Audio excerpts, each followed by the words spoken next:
Menyatakan terdakwa Agung Sabda Alam Muhammad telah terbukti secara sah dan meyakinkan bersalah melakukan tindak pidana, yaitu mengemudikan kendaraan bermotor yang karena kelalaiannya mengakibatkan kecelakaan lalu lintas dengan korban luka berat, sebagaimana diatur dan diancam pidana dalam pasal 310 ayat 3 Undang-Undang Nomor 22 Tahun 2009 tentang lalu lintas dan angkutan jalan dalam dakwaan tunggal penuntut umum.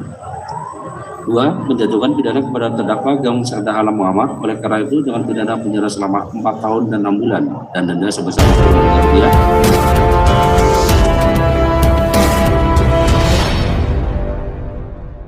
Rp1 penuntut umum untuk melanjutkan. Terima kasih Yang Mulia.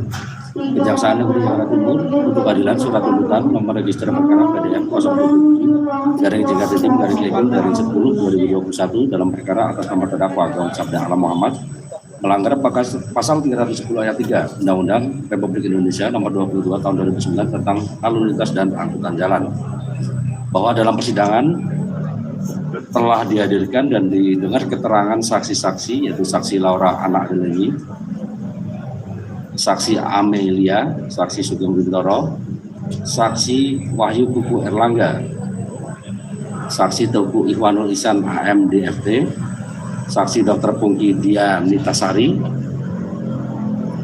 kemudian juga didengar saksi-saksi Adencat, yaitu saksi Yanaria, saksi Riri Sobirin, saksi Anissa Fitri, dan juga saksi Tony S, bahwa dalam persidangan juga didengar pendapat dari ahli, yaitu ahli Dr. SH MHDTH, bahwa dalam persidangan juga telah didengar alat bukti surat berupa visi tertutup, bahwa dalam persidangan juga telah didengar keterangan terdakwa Agung Sabda Alam Muhammad, yang mana keterangan saksi-saksi dan alat bukti surat tersebut dianggap telah dibacakan dan menjadi satu dalam surat tuntutan ini, bahwa berdasarkan alat bukti yang sah tersebut telah diperoleh fakta-fakta persidangan yang akan kami uraikan bersamaan dengan pembahasan analisa yuridis sebagai berikut. Bahwa sebagaimana dakwaan tunggal, perbuatan terdakwa sebagaimana diatur dan diancam pidana dalam pasal 310 ayat 3 Undang-Undang Nomor 22 Tahun 2009 tentang lalu lintas dan angkutan jalan dengan unsur-unsur pasal sebagai berikut. 1. Setiap orang. 2. Yang mengemudikan kendaraan bermotor. 3. Yang karena kelalaiannya mengakibatkan kecelakaan lalu lintas, dan unsur keempat dengan korban luka berat. Unsur setiap orang, bahwa yang dimaksud dengan setiap orang adalah setiap orang sebagai subjek hukum, pendukung hak dan kewajiban yang sehat akal pikirannya dan dapat dimintakan pertanggungjawaban hukum atas perbuatannya. Bahwa dalam persidangan telah dinyatakan identitas terdakwa secara lengkap dalam surat dakwaan yang dibenarkan oleh terdakwa, yaitu sebagai berikut: nama lengkap Agung Sabda Alam, tempat lahir Jayapura, umur tanggal lahir 21 tahun, tanggal 9 Juli 2000, jenis kelamin laki-laki, keluarga negaraan atau kebangsaan Indonesia, tempat tinggal Raffles Hill T7/17 Jatikarya dari Jati Sampurna Kota Bekasi, Jawa Barat, agama Islam, pekerjaan mahasiswa, pendidikan terakhir SMA. Bahwa terdakwa telah dihadapkan ke persidangan dengan dakwaan melakukan tindak pidana mengemudikan kendaraan bermotor yang karena kelalaiannya mengakibatkan kecelakaan lalu lintas dengan korban luka berat, dan selama persidangan telah didengar keterangan saksi-saksi maupun terdakwa, dan selama persidangan berlangsung ternyata terdakwa dapat mengikuti jalannya persidangan dengan baik dan tidak ditemukan tanda-tanda pada diri terdakwa bahwa terdakwa tidak sehat akal pikirannya, dan terdakwa juga cakap dan mampu bertindak serta bertanggung jawab menurut hukum, sehingga dengan demikian terdakwa adalah sebagai subjek hukum, pendukung hak dan kewajiban yang sehat akal pikirannya dan dapat dimintakan pertanggungjawaban hukum atas perbuatannya. Namun apakah terdakwa adalah subjek hukum yang melakukan tindak pidana yang telah memenuhi unsur setiap orang sebagaimana dimaksud dalam pasal ini, harus didukung dengan terbuktinya rangkaian perbuatan yang dilakukan oleh terdakwa dan adanya hubungan perbuatan terdakwa tersebut dengan kesalahan atau kelalaian terdakwa, sehingga unsur-unsur yang lain dalam pasal ini dinyatakan terpenuhi dan terbukti secara sah menurut hukum.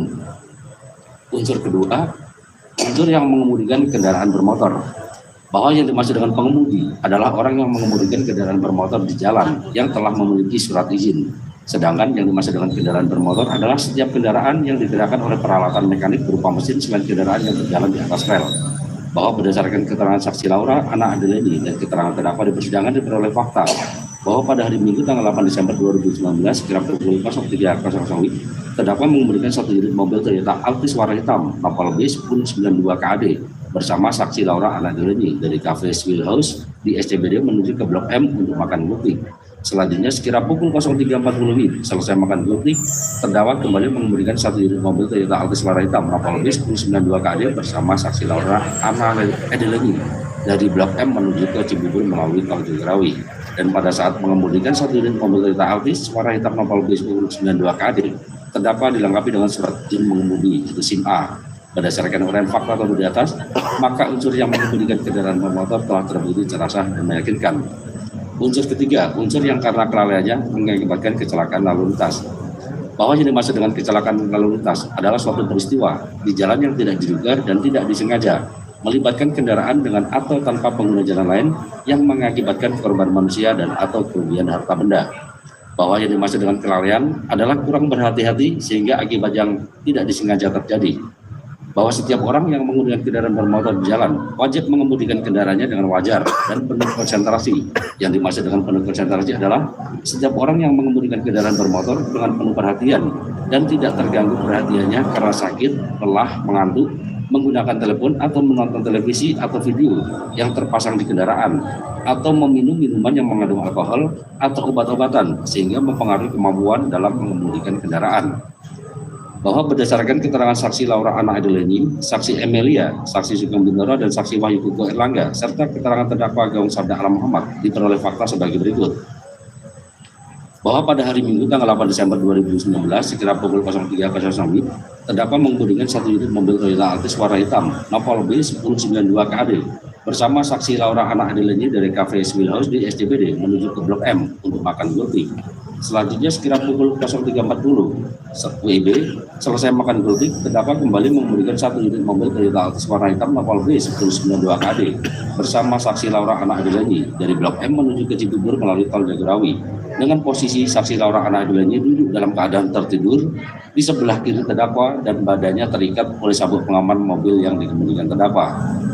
Bahwa sebelum mengemudikan satu unit mobil Toyota Altis warna hitam nomor B 1092 KD bersama saksi Laura Anna Edeleni, terdakwa dan saksi Laura Anna Edeleni makan malam dan minum minuman beralkohol jenis gin tonic di Cafe Swill House SCBD bersama dengan teman-temannya, yang mana terdakwa minum minuman beralkohol jenis gin tonic tersebut antara 2 sampai 3 gelas, dan saksi Laura Anna Edeleni minum minuman beralkohol jenis gin tonic tersebut sebanyak 2 gelas.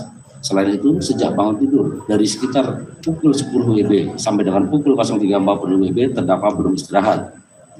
Bahwa saat terdakwa mengemudikan satu unit mobil Toyota Altis warna hitam nomor B 1092 KD bersama saksi Laura Anna Edeleni melintas di jalan tol Jagorawi dengan kecepatan sekitar 80 sampai 90 km per jam di lajur ketiga dari kanan. Lalu sekitar pukul 04.40 WIB saat melintas di garis 10 tol Jagorawi di wilayah Jakarta Timur, terdakwa tersenyak sesaat karena mengantuk dan dalam jarak kurang dari 5 meter. Tiba-tiba terdakwa melihat di depan mobil yang dikemudikannya ada satu unit mobil truk sedang berjalan, sehingga terdakwa kaget lalu berusaha menghindar ke kanan dan bermaksud mendahului mobil truk tersebut dari samping kanan tanpa mengurangi laju kecepatan mobilnya untuk mendapatkan jarak pandang yang aman, bebas tidak terlarang oleh objek apapun. Melainkan terdakwa langsung berpindah lajur dari lajur ketiga pindah ke lajur 2 tanpa memastikan jarak aman antara mobil yang dikemudikannya dengan kendaraan lain. Dan pada saat yang bersamaan dari arah belakang sebelah kanan mobil yang dikemudikan terdakwa ada mobil Suzuki Swift. Karena panik, terdakwa bermaksud menginjak pedal rem, namun justru yang terinjak adalah pedal gas, sehingga karena jarak yang terlalu dekat antara mobil jenis sedan Toyota Altis nomor B 1092 KD yang dikemudikan terdakwa dengan mobil Suzuki Swift menyebabkan mobil yang dikemudikan terdakwa menabrak bodi belakang mobil Suzuki Swift, dan terdakwa tidak dapat mengendalikan laju mobil yang dikemudikannya sehingga mobil oleng ke kanan dan bodi mobil bagian depan sebelah kanan membentur pagar beton pengaman jalan tol yang mengakibatkan mobil yang dikemudikan terdakwa melintir ke kiri dengan posisi keempat ban tidak menapak aspal jalan, dan ban depan kiri membentur kap depan kanan mobil Suzuki Swift hingga akhirnya mobil yang dikemudikan terdakwa terbalik dengan posisi keempat roda menghadap ke atas. Bahwa saat terjadinya kecelakaan lalu lintas tersebut, saat itu cuaca cerah, lalu lintas lancar, tidak ramai kendaraan dan penerangan jalan cukup. Bahwa berdasarkan pendapat ahli Dr. Yusman Jalu, SHMHDTH yang bertugas sebagai anggota Polri di Ditlantas Polda Metro Jaya diperoleh gambaran bahwa dalam mengemudikan kendaraan bermotor, pengemudi tidak diperbolehkan dalam keadaan mabuk karena pengemudi harus mengemudikan kendaraannya dengan penuh konsentrasi. Di samping itu, apabila pengemudi akan mendahului mobil lain, maka pengemudi harus memastikan jarak aman antara mobil yang dikemudikannya dengan mobil yang akan didahulunya maupun dengan mobil lain, dan memiliki jarak pandang yang cukup dengan jalan mengurangi kecepatan mobil yang dikemudikannya.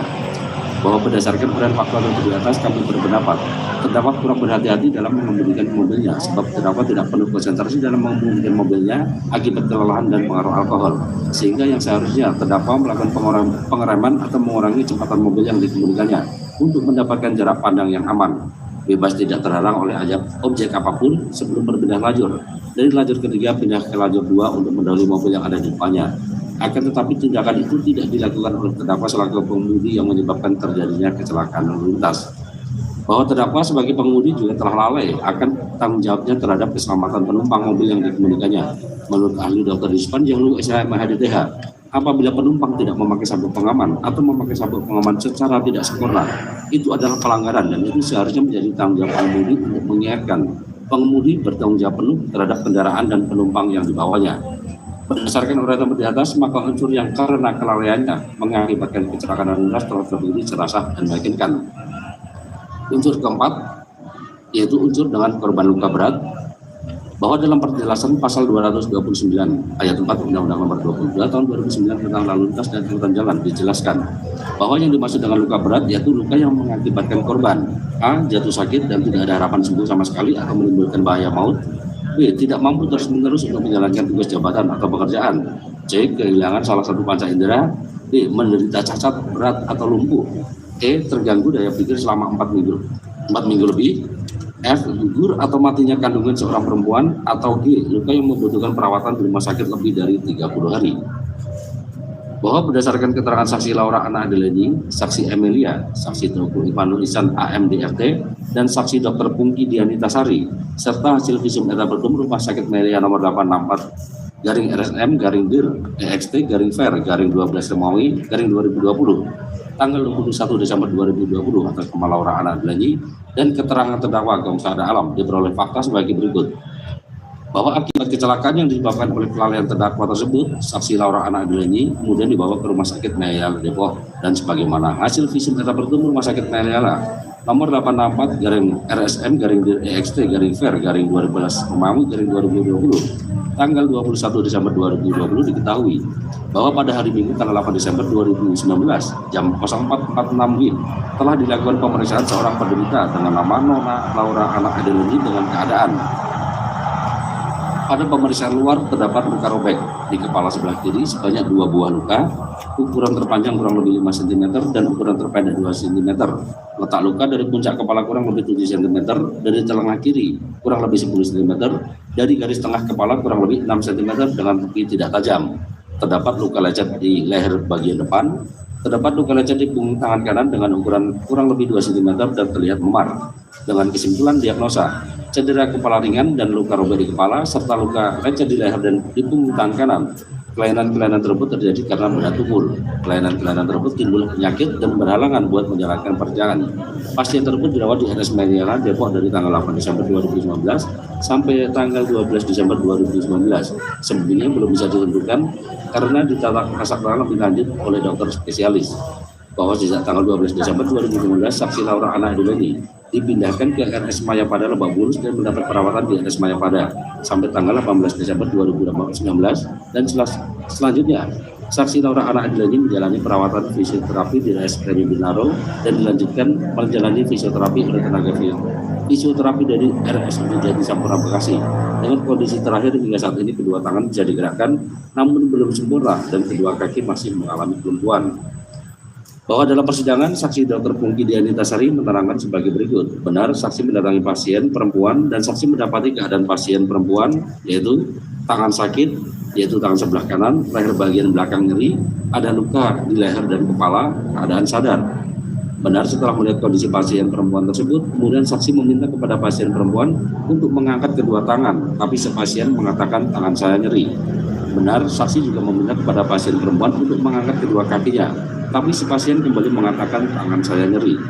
Benar, yang dialami pasien perempuan waktu itu adalah emergensi dan saksi menemukan kecurigaan awal.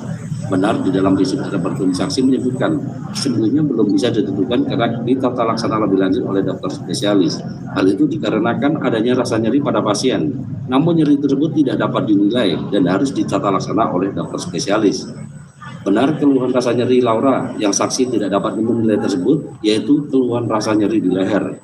Benar, Laura diperiksa terlebih dahulu karena kondisi Laura yang tidak dapat melakukan aktivitas secara normal yang menunjukkan adanya indikasi kedaruratan.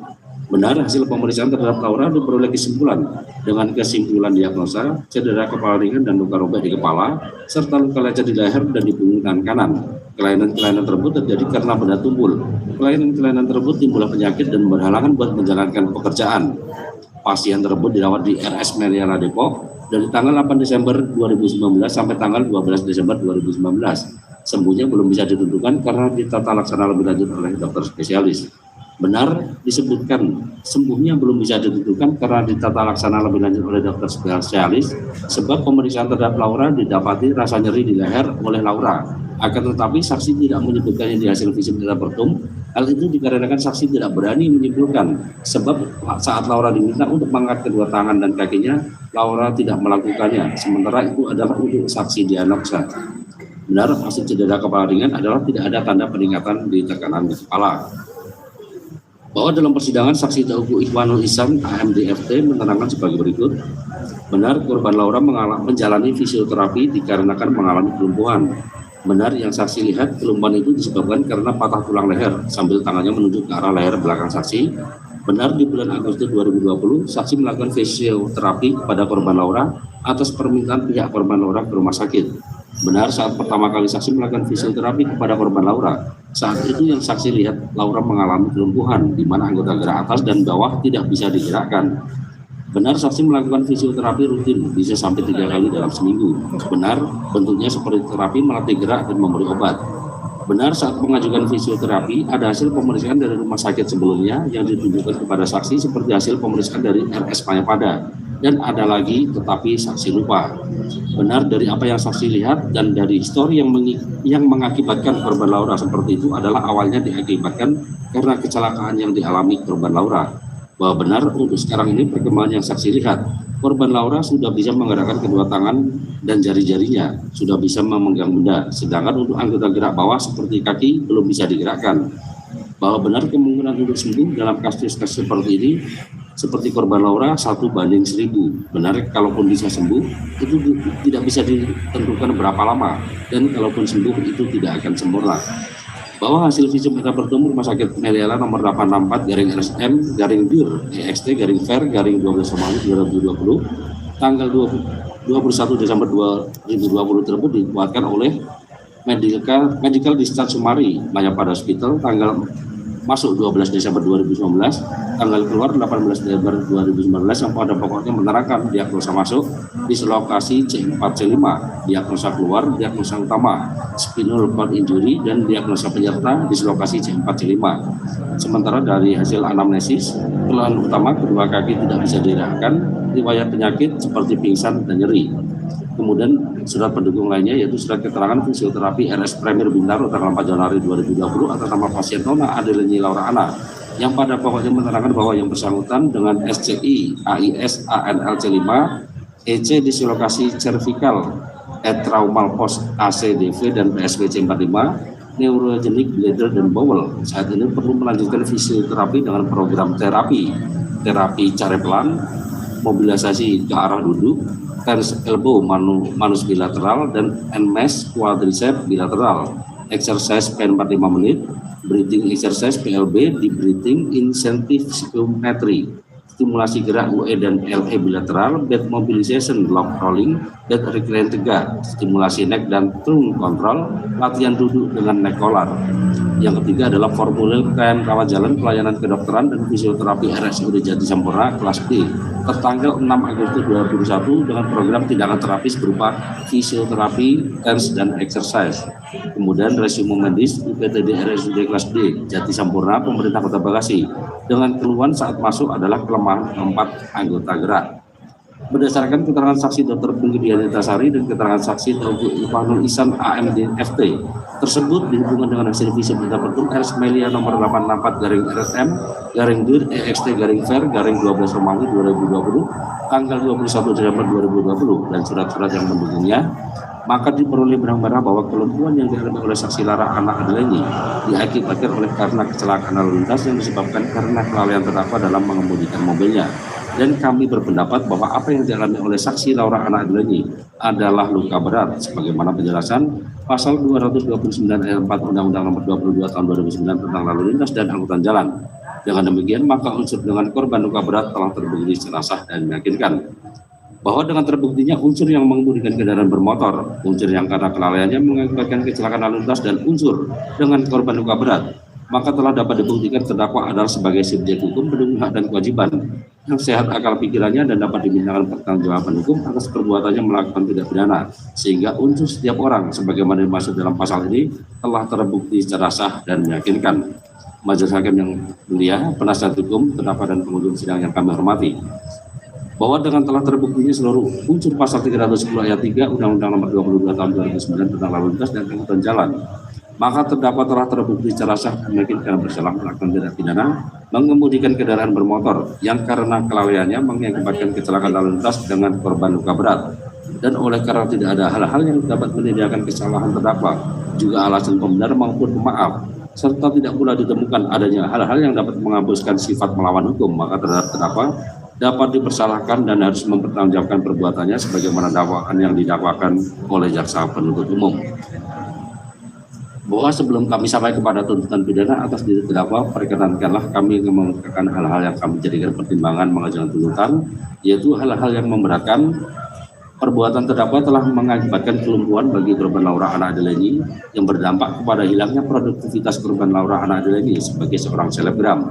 Perbuatan terdakwa menimbulkan dampak psikologis dan trauma bagi korban Laura Anna Adeleni. Luka berat atau kelumpuhan yang dialami oleh korban Laura Anna Adeleni tidak dapat dipastikan kesembuhannya. Terdakwa mengemudikan kendaraannya dalam keadaan di bawah pengaruh alkohol dan tidak ada perdamaian antara terdakwa dengan korban Laura Anna Adeleni, serta tidak ada bantuan biaya perawatan dan atau pengobatan dari terdakwa kepada korban Laura Anna Adeleni. Hal-hal yang meringankan, terdakwa bersikap sopan selama di persidangan, terdakwa menyadari kesalahannya dan menyesali perbuatannya.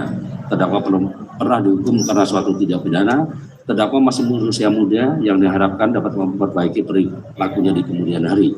Berdasarkan uraian dimaksud, kami jaksa penuntut umum dalam perkara ini dengan memperhatikan ketentuan undang-undang yang bersangkutan menuntut supaya Majelis Hakim Pengadilan Negeri Jakarta Timur yang memeriksa dan mengadili perkara ini memutuskan: 1. Menyatakan terdakwa Agung Sabda Alam Muhammad telah terbukti secara sah dan meyakinkan bersalah melakukan tindak pidana, yaitu mengemudikan kendaraan bermotor yang karena kelalaiannya mengakibatkan kecelakaan lalu lintas dengan korban luka berat, sebagaimana diatur dan diancam pidana dalam pasal 310 ayat 3 Undang-Undang Nomor 22 Tahun 2009 tentang lalu lintas dan angkutan jalan dalam dakwaan tunggal penuntut umum.